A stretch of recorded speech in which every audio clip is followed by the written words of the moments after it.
Hello everyone, this is Pranjali Pawnikar and today we'll talk about backlog. अगर आप NEET 2027 के लिए prepare कर रहे हो तो आई विल डेफिनेटली से कि अब ये टाइम जो है वो बहुत क्रूशियल टाइम आने वाला है आपका। जिन्होंने 11th का पढ़ रखा है और अभी जो 12th में आए हैं आपको साथ ही साथ 11 12 दोनों बैलेंस करना होगा।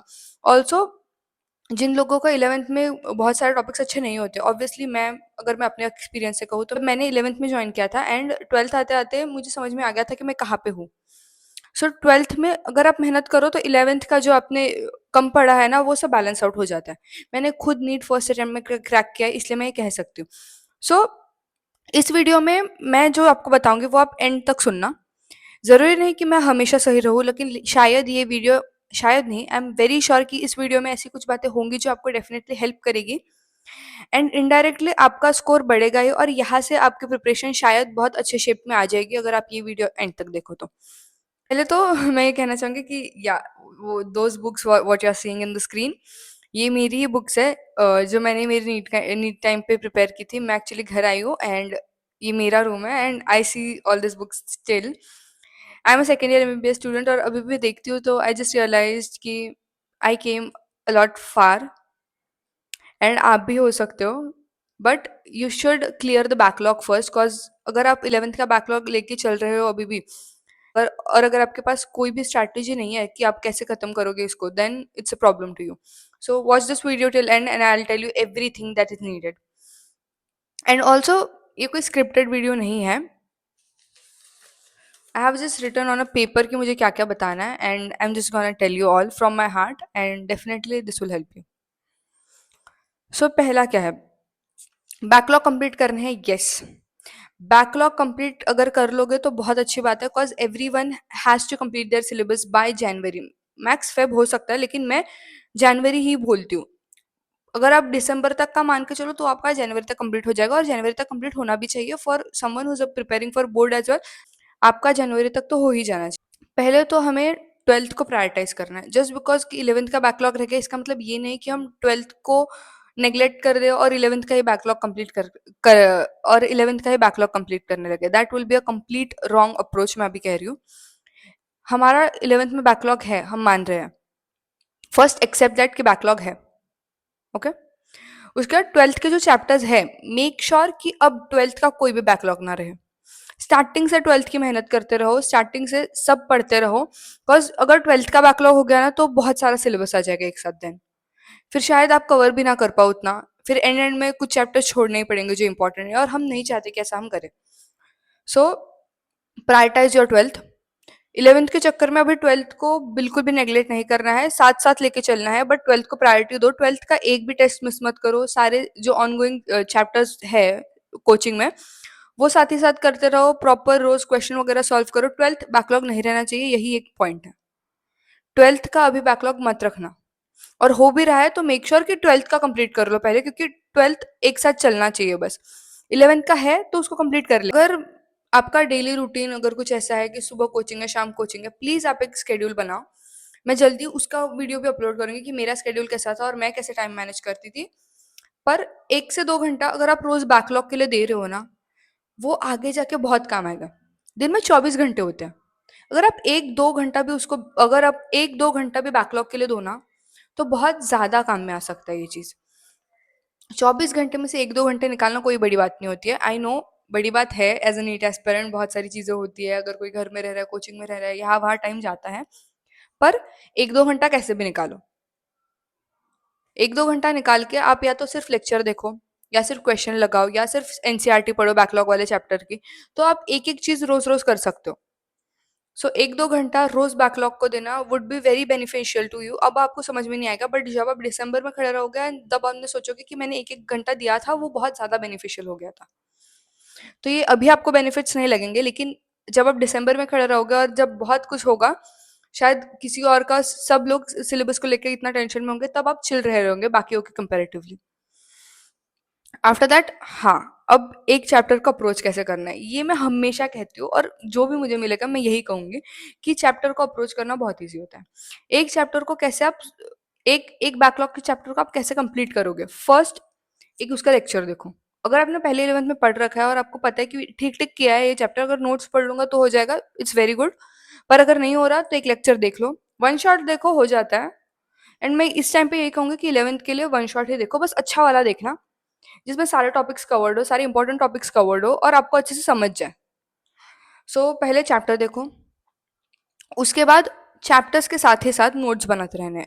एंड ये मैं हमेशा कहती हूँ कि चैप्टर्स के साथ साथ ही नोट्स बनाने हैं, कि फर्स्टली आप देख रहे हो, आप लिख रहे हो, आप सुन रहे हो। सो ये तीन चीजें जब साथ में काम करते हैं ना तो बहुत ज्यादा प्रोडक्टिवली एक सेशन होता है। सो लेक्चर के साथ ही साथ नोट्स बनाने हैं, ऐसा नहीं कि कहीं पे भी लेट के बैठ के वीडियो देख रहे हो। नो, स्टडी टेबल पे प्रॉपर बैठो, एक हाथ में कॉपी पेन लो और साथ में साथ वीडियो देखो। ओके, तो हमारा लेक्चर देखना हो गया, हमारे नोट्स बन गए। अब उस नोट्स को एक दो बार रिवाइज करो, एक दो बार क्या लिखा है देखो, एक बार अच्छे से पढ़ो।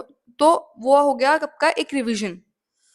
आफ्टर दैट या तो आप एनसीईआरटी पढ़ो अगर वो बायो का कोई चैप्टर है, या फिर अगर फिजिक्स है, फिजिकल केमिस्ट्री है, तो मैं कहूंगी आप उसकी फॉर्मूला शीट सॉल्व करो, फॉर्मूला शीट बनाओ।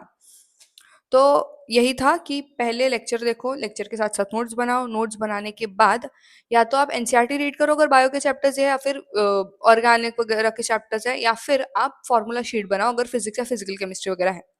ओके, तो अब जब फॉर्मूला शीट बना रहे हो या फिर एनसीईआरटी रीड कर रहे हो तो वो हो गया आपका सेकेंड रिविजन। ओके, अब आप करोगे उसके एमसीक्यू सॉल्व। ओके, और एमसीक्यू सॉल्व हो जाने के बाद, एमसीक्यू जब आप सॉल्व करते हो तब एक काम करो, मार्क कर करोगे कौन से क्वेश्चन आपको डिफिकल्ट हुए।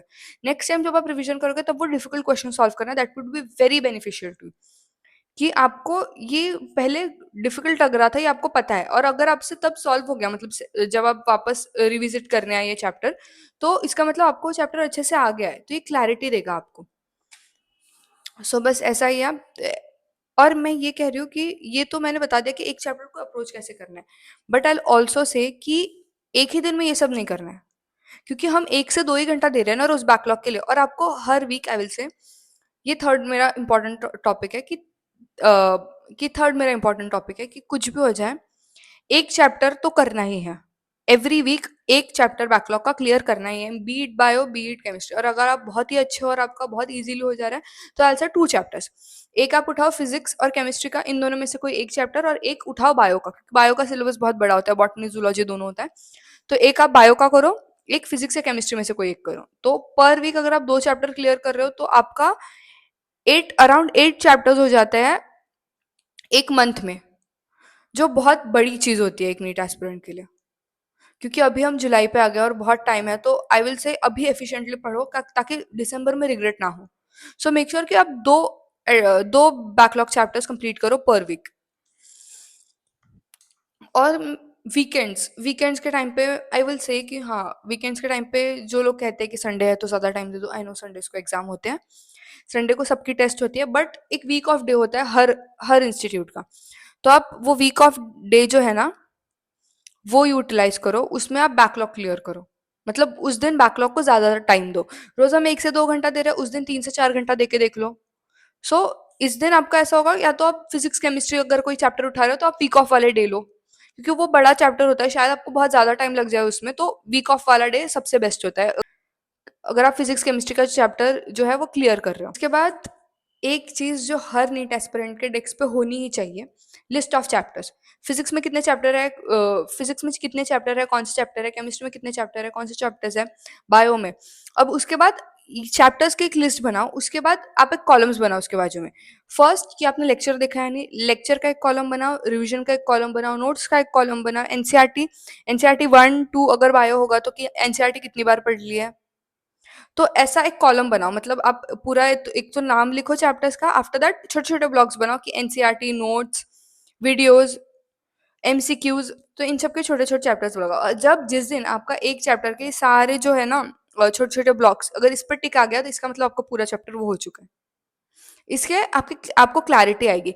एंड एवरी डे अगर आप डेस्क पे सेम चीज देख रहे हो तो आपको पता चलता है कि मेरा कितना बैकलॉग है कितना नहीं है। अगर आप उस पर टिक देख रहे हो तो आपको समझ रहा है कि इस पे टिक नहीं है तो ये कवर अप करना है। और जितना आप ज्यादा देखते हो ना, उतनी ज्यादा क्लैरिटी आपकी बढ़ेगी।